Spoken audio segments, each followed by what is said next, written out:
આજે જન આક્રોશ યાત્રાનો દક્ષિણ ગુજરાતમાં ચોથો દિવસ છે અને આ યાત્રા આજે નવસારી જિલ્લામાંથી ડાંગ જિલ્લામાં પ્રવેશ કરી છે।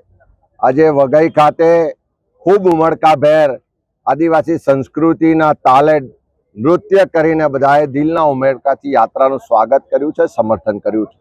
અહીંયા લોકોએ આવીને જે પ્રશ્નો રજૂ કર્યા કે વર્ષોથી આ જળ જંગલ જમીનના સિંચન કર્યું છે, એનું રક્ષણ કર્યું છે, એનું પોષણ કર્યું છે, એવા આદિવાસી સમાજને આજે એની જળ જંગલને જમીનથી દૂર કરવાના પ્રયત્નો થઈ રહ્યા છે।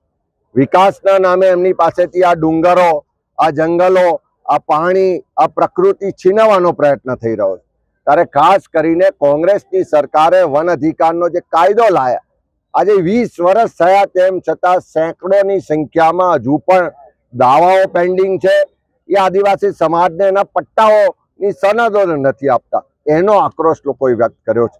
આ વિસ્તારમાં મનરેગામાં વ્યાપક પ્રમાણ ભ્રષ્ટાચાર થાય છે।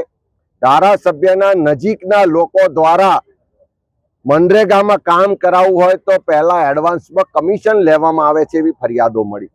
સાથે સાથે નલ સે જલ યોજનામાં મોટો ભ્રષ્ટાચાર છે।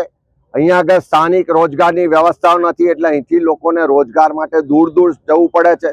શેરડીના કામે અહીંયાથી હજારોની સંખ્યામાં લોકોએ કામ કરવા જવું પડે છે। એ જ રીતે અહીંયા શિક્ષણની વ્યવસ્થાઓ નથી, આરોગ્યની જે વ્યવસ્થાઓ છે એમાં પણ ડોક્ટરો નથી, નર્સો નથી, પૂરતો સ્ટાફ નથી, સાધનો નથી, એટલે બધી જ રીતે આ વિસ્તારના લોકો હેરાન પરેશાન છે।